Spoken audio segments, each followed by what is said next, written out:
प्रश्नोत्तर सत्संग माध्यम से आज एक प्रश्न आया है। प्रमोद तिवारी, बिरार, मुंबई। उनका प्रश्न है कि महाराज, शालिग्राम हम रखे हैं, अगर कभी उनका पूजा पाठ ठीक से अगर नहीं किया जाए,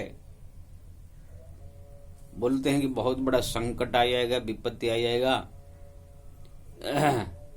इसके बारे में जो है आप बताइए, और शालिग्राम का महिमा भी थोड़ा सा बता दीजिए। देखिए जी, शालिग्राम साक्षात भगवान है। दुनिया में कुछ ऐसी चीज है उसको जो है भगवत स्वरूप माना गया है। जैसे तुलसी कोई पौधा नहीं है, वो साक्षात देवी है। गंगा कोई नदी नहीं है, साक्षात जो है भगवती भक्ति स्वरूपिणी जो है भगवान की पत्नी। नर्मदा की जो कंकड़ है, कोई कंकड़ नहीं है, साक्षात शंकर है। पीपल का पेड़ कोई पेड़ नहीं है, साक्षात भगवान वासुदेव कृष्ण है।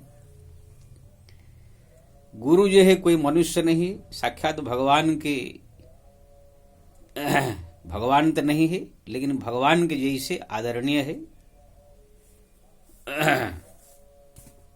तो ऐसे जो है बहुत सारे चीजें हैं। ये शालिग्राम है, ये कोई पत्थर नहीं है, साक्षात भगवान नारायण का ये स्वरूप है। आप जब कोई मूर्ति स्थापन करते हैं, मंदिर बनाते हैं, जयपुर से मार्बल पत्थर ले आते हैं या कोई पत्थर का मूर्ति लाते हैं, तो उसको प्राण प्रतिष्ठा किया जाता है, प्राण डाला जाता है उसमें। लेकिन शालिग्राम, उसमें प्राण प्रतिष्ठा नहीं की जाती है, स्वयं साक्षात ही है, वो भगवान ही है। इसलिए जो उनको अपने घर में रख करके पूजा करता है, साक्षात भगवान को ही पूजा करने का फल प्राप्त होता है। प्रतिदिन जो उनको स्नान कराता है, चंदन लगाता है, धूप देता है, आरती करता है, प्रसाद भोग लगाता है। आप समझ लीजिए जैसे माता यशोदा या माता कौशल्या भगवान कृष्ण के या राम को जो है भोजन कराती थी, उनको जो है सेवा करती थी, उसी प्रकार का ही फल आपको प्राप्त होगा। आप समझ लीजिए, साक्षात भगवान राम कृष्ण को आप भोजन कराएंगे, आरती करेंगे, उनको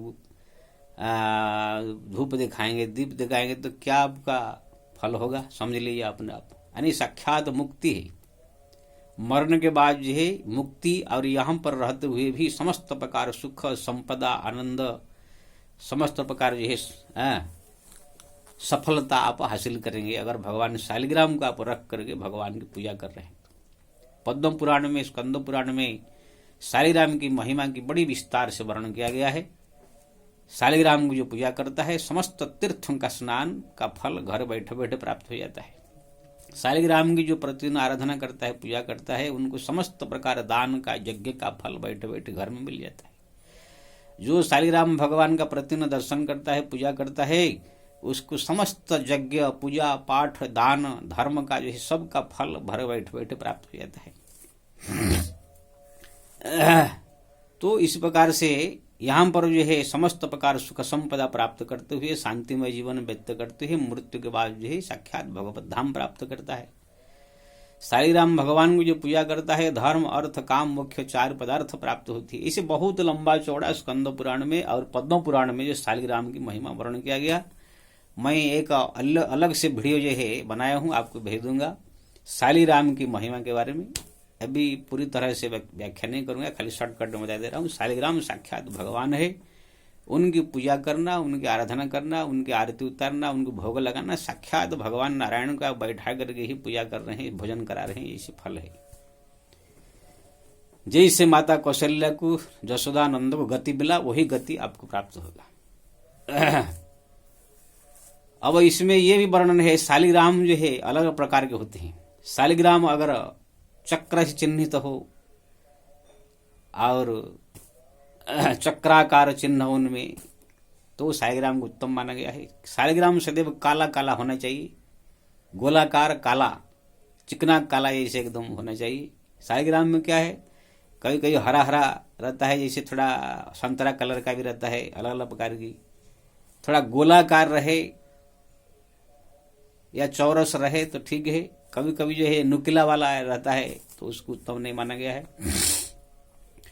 ये शालिग्राम जो है आजकल बाजार में बहुत सारे काले काले पत्थर को घीस करके भी शालिग्राम कह करके बेच देते हैं, लेकिन ये बाजार से लाएंगे तो शालिग्राम नहीं है।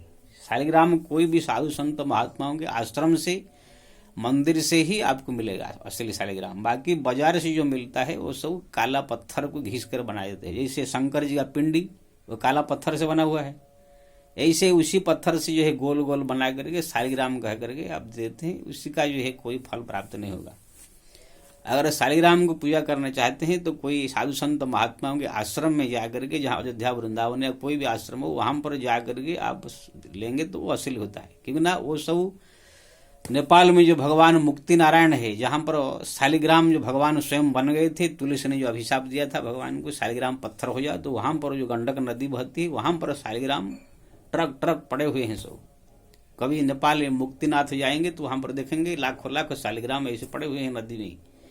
तो संत साधु महात्मा लोग जाते हैं वहां से शालिग्राम ढूंढ करके बढ़िया से अपने मन के मुताबिक ले आते हैं। वहां पर बड़े बड़े छोटे जैसे आप चाहोगे इसमें मिलेगा, वो असली शालिग्राम है। तो इसलिए ये सब असली संत साधु महात्माओं के आश्रम में मंदिर ही मिलेगा। तो मैंने बताया शालिग्राम अगर गोलाकार हो, चौरस हो और काला हो, चक्र चिन्ह ही चिन्हित हो तो उत्तम माना गया है। भूरे रंग का, संतरा रंग का, अन्य नुकीलेदार, ऐसे थोड़ा सा कम शुभ माना गया है। और शालिग्राम भगवान को जैसे पूजा कर रहे हैं, प्रतिदिन जो है प्रतिदिन आरती स्नान कराइए, पूजा कीजिए, आरती कीजिए, भोग लगाइए। दोनों टाइम में आप जो घर में भोजन बनाते हैं उसको भोग लगाइए। इस प्रकार जैसे अपने घर में जैसे कोई सदस्य है, बुढ़ा व्यक्ति बैठा है, माँ बाप बैठे हैं, उनको जैसे आप प्रतिदिन सेवा करते हैं, दोनों टाइम भोजन चाय पानी सब करते हैं, ऐसे भगवान को भी अपने घर में बैठे समझ करके उनका पूजा पाठ सब करते रहने चाहिए। अगर घर में किसी प्रकार कोई ऐसे जैसे स्त्री है अशुद्ध हो गया, 2-3-4 दिन तो वो लोग को पूजा करने पाते हैं, घर में कोई नहीं है तो कोई दूसरा को भी बुला करके उनका पूजा करा सकते हैं। और जैसे सब दिन के लिए कहाँ बाहर ऐसे कहाँ जाना है, 10 दिन 15 दिन महीना, तो आप उसको ले करके भी अपने घर गांव जहाँ जा सकते हैं।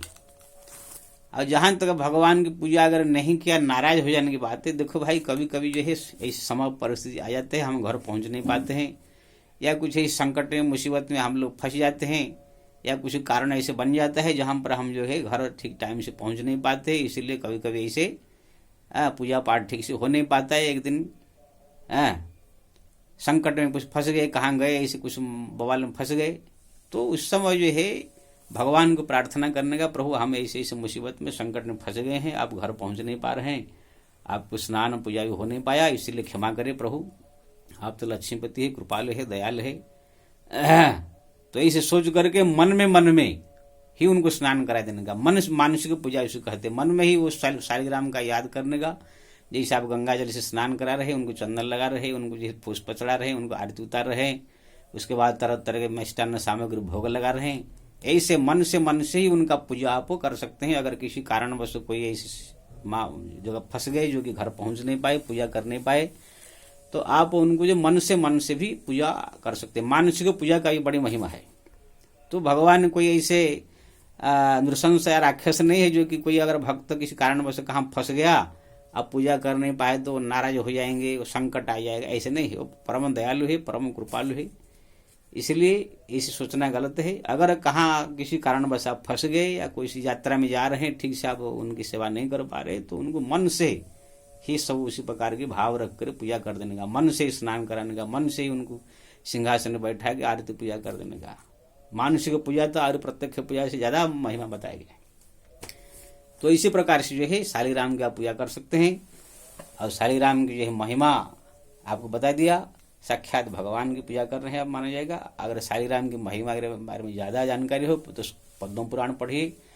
मैं अपना शालिग्राम महिमा के बारे में एक वीडियो ये बनाया हूँ, वो वीडियो में आपको भेज दूंगा, इसलिए कोई टेंशन नहीं लेने का कि शालिग्राम जो है पूजा ठीक से नहीं करेंगे तो संकट आ जाएगा। और कितने लोग कहते हैं औरतों को शालिग्राम पूजा नहीं करनी चाहिए। मूर्ख लोग, कोई ज्ञान नहीं है, पुराण शास्त्र ठीक से पढ़ते नहीं है, कोई ग्रंथ पढ़ते नहीं है, सुनी सुनाई बातों पर जो है ऐसे कह देते हैं। जैसे हनुमान जी को औरतों को छूना नहीं चाहिए। अरे हनुमान जी कितने ब्रह्मचारी को औरत को छू देने से क्या हो जाएगा।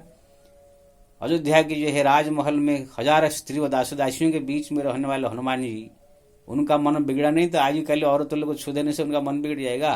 इसी प्रकार सोचना हनुमान जी का अपमान करना है। परम संयमी जितेंद्रिय है, उनके पास में कोई औरत लड़की अगर सो जाए तो उनके मन में किस प्रकार विकार उत्पन्न नहीं होगा। लेकिन अपने बुद्धि से लगाते हैं। तो साईग्राम के लिए भी कहते औरत लोग पूजा नहीं करना, ऐसे कुछ नहीं। आप स्कंद पुराण में पढ़ा हूं, पद्म पुराण में औरत लोग को केवल जो है 3 दिन 4 दिन जो उनका मासिक धर्म होता है वो 3-4 दिन केवल छूने के लिए मना किया गया है। तो कहीं भी कुछ नहीं है। साईग्राम के आगे सब फोटो छूने के लिए मंदिर में जाना ही मना किया गया है। जो शुद्ध से रहता है, जो मंत्र दीक्षा लिया है, जो भगवान का नाम जप करती है, जो पूजा पाठ करती है, सत्संग करती है, जिनका भगवान की भक्ति मन है, ऐसे औरत ये है वो भी हरदम पूजा कर सकती है, खाली वो मासिक धर्म के 2-3 दिन छोड़ करके। हाँ, जो औरत जो है पूजा नहीं, पाठ नहीं, भक्ति नहीं, कुछ कर नहीं रही है, आवारागर्दी ऐसे घूम रही है, नहा नहीं रहे, धो रही है, गंधराई ऐसे रहती है, ये सब के लिए मना किया गया है। ऐसे पुरुष लोग भी, कोई अगर पुरुष है संडा से जाएगा, नहाएगा नहीं, पेशाब करेगा, धोएगा नहीं, शराब पिएगा, गुंडागर्दी करेगा, तो उसके लिए तो भी मना किया गया है।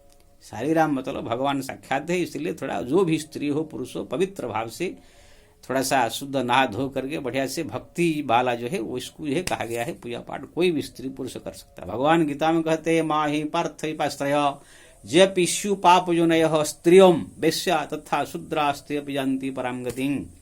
हे पार्थ अर्जुन, मेरे को स्त्री पुरुष ब्राह्मण क्षत्रिय वैश्य शूद्र कोई भी नीच प्राणी मेरे को पूजा कर सकता है, भक्ति कर सकता है। भगवंत अति नीचो प्राणी स्वयं मम प्रिय असमम वाणी। इसलिए साईग्राम की पूजा करिए आराम से, कोई संकट मुसीबत कुछ नहीं आएगा। कभी ऐसी परिस्थिति आ जाए तो भगवान खुद प्रार्थना करके उनसे विनती करेंगे। जय श्री राम।